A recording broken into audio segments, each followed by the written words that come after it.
Team जिस तरह आपने कहा अभी कि सबको एक होकर खेलना होगा, आपने जिस तरह इशारा किया सबको समझ आ रही है। बड़ों ने भी इस हवाले से कोई आप लोगों से बात किया। मैंने आपको ये कहा कि एज ए नेशन में ये आते कि देखिए, मैं ये समझता हूँ, हो सकता है मैं गलत हूँ, मुझे लगता है कि हम सब लोग जितने भी सिर्फ टीम के प्लेयर्स नहीं हैं, हमें आई थिंक हर बंदा यही बात कर रहा होगा, ये मसला है, जिसका जितना गुस्सा, जिसका जितना फ्रस्ट्रेशन, जो भी चीज़ें थे, एक मौका मिला सबने निकाला। आई थिंक अब टाइम ये है कि क्या चीज़ें बेहतर हो सकती है। अब वो टाइम नहीं है, सबको पता है यार क्या क्या चीज़ें गलत है, क्या सब ये डिस्कस तो कर रहे हैं कि क्या सब गलत हुआ। ऑब्वियसली हमें भी एज अ प्लेयर ये लगता है कि हम इतनी अच्छी क्रिकेट नहीं खेले, लेकिन अब क्या हो सकता है, हमने तो अभी क्या करना है, अभी यही कर सकते हैं कि हम सब एज अ नेशन एक दूसरे के लिए नीयत और दिल साफ़ करके एक दूसरे की खुशी पे खुश हो, और जितना भी पाकिस्तान को फ़ायदा हो, जो भी दे सकते हैं वो दें,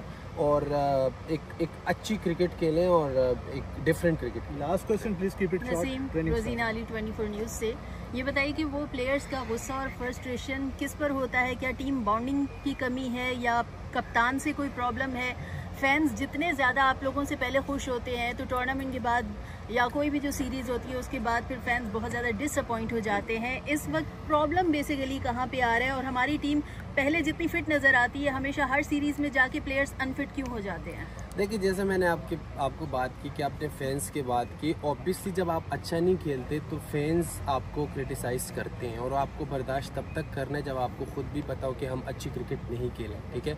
उसमें सारी चीज़ें आती हैं, आप skill wise, fitness wise, team bonding wise बहुत सारी चीज़ें आती हैं। आपको रियलाइज़ होती है कि किन किन चीज़ों में आपने गलतियाँ की हैं, और उन्हीं सारी चीज़ों को देखते हुए आप खुद को बेहतर कर सकते हो। क्योंकि आपने भी सुना होगा, मैंने भी सुना होगा, हर दूसरा बंदा यही कहता है कि ये भी मसला है, वो भी मसला है, ये भी मसला है, और मैं भी ये कब से सुनी, मतलब सब सुनते हैं। आई थिंक अब एक टाइम है कि यार पूरे दुनिया को तो हमने बताया कि पाकिस्तान के बारे में बताते हैं, हमारा ये भी मसला है, हमारा वो भी मसला है, हमारे मसले ही मसले हैं। तो आई थिंक अब क्या कर सकते हैं, अब यही कर सकते हैं कि इसको बेटर कैसे कर सकते हैं। तो हर इंसान को ये सोचना चाहिए, हर पाकिस्तानी को ये सोचना चाहिए कि मैं खुद अपने आप को कैसे बेटर कर सकता हूँ और पाकिस्तान को फ़ायदा दे सकता हूँ। तो आगे अभी जो भी आ रहा है चैलेंजेस हमारे आगे क्रिकेट में, तो हमें उसके लिए तैयार होना पड़ेगा। और वो जो भी क्रिटिसाइज़ हुआ है, अब हमें ऐसी क्रिकेट ऑब्वियसली खेलनी पड़ेगी कि हम वो नज़र आए कि लोग और जो भी फैंस है वो खुश हो जाए। Thank you so much.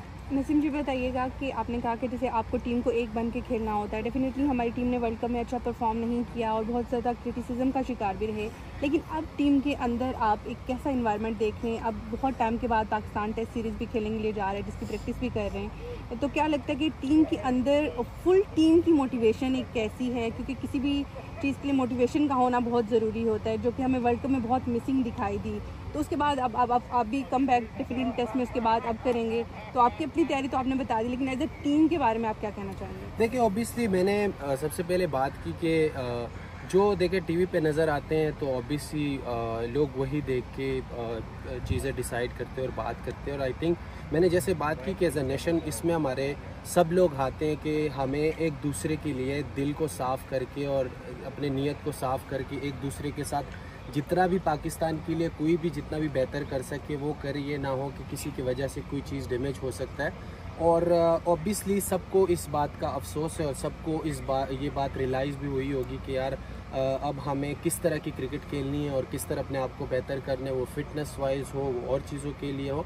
तो आई थिंक अभी जो आगे चैलेंजेस आ रहे हैं जैसे चैम्पियन ट्रॉफी है, तो इसमें हमें एक जो है ना ऐसी टीम नज़र आनी चाहिए ताकि पता चले। ऑब्वियसली जो टीवी पे नज़र आते हैं तो लोग वही देख के डिसाइड करते हैं। नहीं खेला हूँ, और ऑब्वियसली टेस्ट क्रिकेट इंटरनेशनल जो मैचेस होते हैं उसका अपना एक प्रेशर और प्रिपरेशन डिफरेंट होती है। तो प्रिपरेशन तो काफ़ी की है, बॉलिंग की है। अब ये अच्छी अपॉर्चुनिटी के एक मैच खेलूँगा, यहाँ पे भी थोड़ी प्रैक्टिस हो जाएगी, तो आई थिंक बॉडी जो है उस चीज़ के लिए रेडी हो जाएगी। क्योंकि ऑब्वियसली आसान नहीं होता, आफ्टर लॉन्ग टाइम आप आहिस्ता आहिस्ता अपने वर्कलोड को बढ़ाते हो, लेकिन उम्मीद है कि मैच से पहले रेडी हो जाए। अच्छा नसीम, वर्कलोड बहुत ही आजकल एक अहम चीज़ है, और ऑब्वियसली हर प्लेयर की बायोमैकेनिक्स अलग होती है, उसको स्टेमिना वगैरह जो बैटर की अलग होती है, बॉलर की अलग होती है। तो आपको क्या प्लान दिया है कोच की तरफ से? क्योंकि वो खुद भी जो है वो रेड बॉल के कोच हैं, उनकी अपनी भी सर्विसेज हैं ऑस्ट्रेलिया के लिए, तो कोई वर्कलोड के हवाले से आपको दिया प्लान?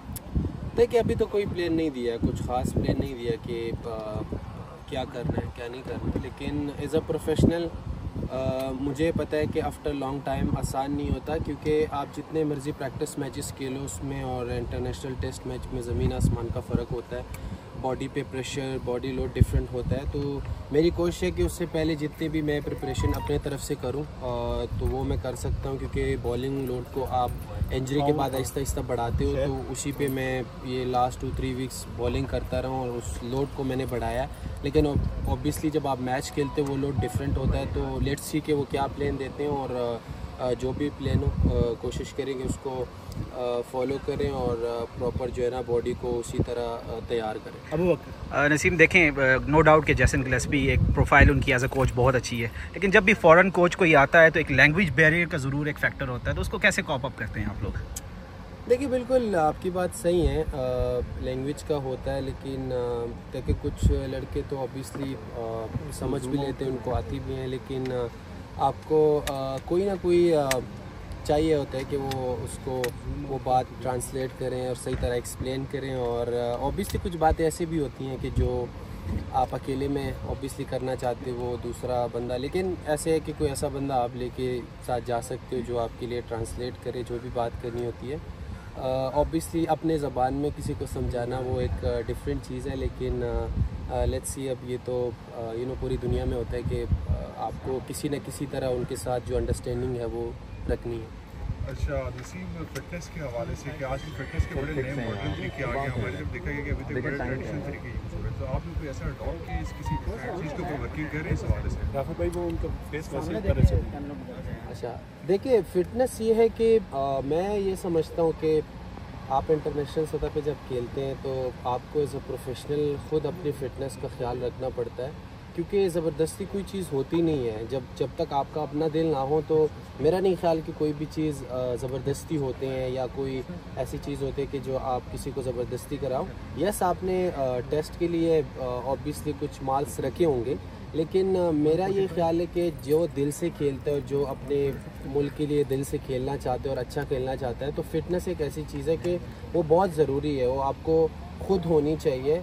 ये ना हो कि एक तो वो स्कूल के बच्चे होते हैं जिसको आप सिखाते हैं, लेकिन आई थिंक इंटरनेशनल प्लेयर को स्कूल के बच्चे नहीं होते कि उनको आप बताते कि यार आपको फ़िटनेस में क्या क्या करना है, सबको पता होता है। और आई थिंक इंटरनेशनल सतह पे आपको खुद भी अच्छा नहीं लगता, सारी दुनिया देखते कि आपकी फ़िटनेस सारी दुनिया को नज़र आती है। तो I think as a professional आपको खुद इस चीज़ पे देखना होता है कि आपको कितना फ़िट रहना है और ये क्रिकेट की क्या डिमांड है।